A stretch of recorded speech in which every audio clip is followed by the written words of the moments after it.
Hello everyone. Students, today we are going to learn a new topic, that is relationship between multiplication and division fact.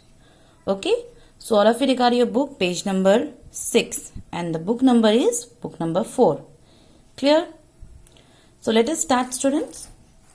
Here given, let us take 4 packs of a soft drink. Let there be 3 cans in each pack. Okay, so here you can see some soft drink cans are made. So in a group there are how many groups? 1, 2, 3 and 4. So there are 4 groups, and in each group how many cans are there? 3 cans. Okay, so here written total number of cans is equal to 4 into 3. So why 4 into 3, students? 4 is what?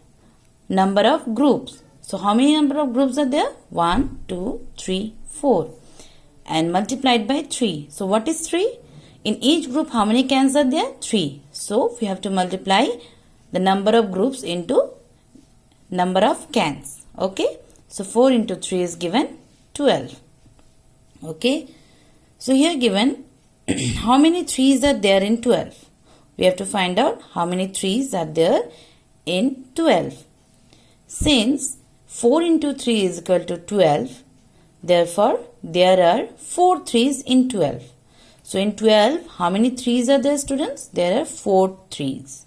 Okay. So 12 divided by 3 is equal to 4. We can write 12 divided by 3 is equal to 4. Clear? So students, here you can see one multiplication fact is given, 4 into 3 is equal to 12. So whenever we are going to write 12 divided by 4, the answer will be 3. Okay. The another method, 12 divided by 3, the answer will be 4. Clear? See, students, the answer is given 4. Okay. So there are 2 ways to divide. At first 12 is divided with 4, then answer has come 3, and the next method given 12 divided by 3, then the answer has come 4. Clear? So this is one multiplication fact and there are 2 division fact. Okay. So here given, so 12 divided by 3 is equal to 4, we have learned. So hence from the multiplication fact, 4 into 3 is equal to 12. So from here what we have learned, that from multiplication fact 4 into 3 is equal to 12, we get 2 division fact. So from 4 into 3, what do we get? 2 division fact. That is, one is 12 divided by 4 is equal to 3, and one we get 12 divided by 3 is equal to 4. Okay. So from this multiplication fact, we have got how many division fact? 2 division fact. One is 12 divided by 4 and one is 12 divided by 3. Okay. So this implies that division is the inverse of multiplication. So by reading these lines, what we have learned? We have learned that the division is inverse of multiplication. Okay. Is it clear, students? Okay. So let us go to the next topic, that is concept of remainder. Okay. So already in previous class I have shown you what is remainder. Okay. So here we are going to learn what is remainder. Okay. Just I have shown you like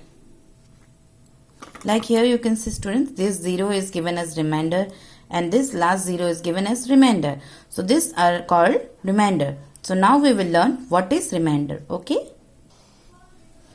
Here given, if the dividend is not completely divisible by the divider, then a number is left over after dividing. This leftover number is called the remainder. Okay. The remainder is always less than the divisor. Okay. So what is given? If the dividend is not completely divisible by the divider, then a number is left over after dividing. This leftover number is called the remainder. The remainder is always less than the divisor. Okay. Suppose, here example is also given. Suppose 5 children were walking through a garden which had a lovely mango tree. Suddenly a strong wind blew and some mangoes fell on the ground. The children counted themselves and found out there were 47 mangoes. They started dividing them them among them by equal sharing. At the end, they found that they had got equal share of mangoes, as each children 9 mangoes, but they were still left with 2 more mangoes. This means that 5 children were not be able to divide 47 mangoes among themselves, as there remained 2 mangoes. So we can say that on dividing 47 by 5, we got 2 as remainder. Clear? Once we get remainder smaller than divisor, we stop our division there only. Okay? So here I will show you one method. Okay, students? So students, see, the thing we have read it now, we will do as solution. So here you see 47 we have divided by 5. So what is 5? This is divisor, and what is 47? This is dividend. So at first we will read the multiple table.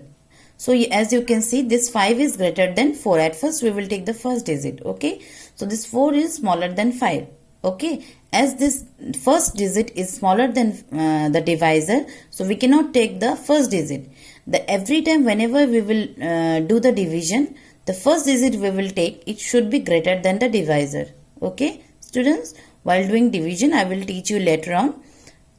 But this is that whenever we are going to do the division, at first we will see the first digit. If it is smaller than the divisor, then we will not take one digit. Then we have to divide the number by taking 2 digit. Okay, so here you can see that 5 is greater than 4. So now we have to take 2 digit to divide. Now we will read the 5 table. So let us start. 5 ones are 5, 5 twos are 10, 5 threes are 15, 5 fours are 20, 5 fives are 25, 5 six are 30, 5 six are 30, 5 sevens are 35, 5 eights are 40, 5 nines are 45, and 5 tens are 50.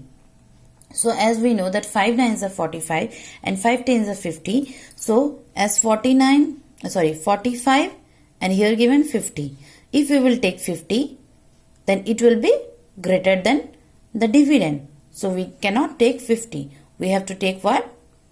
The number which will be less than the dividend, or it should be every time equal to the dividend.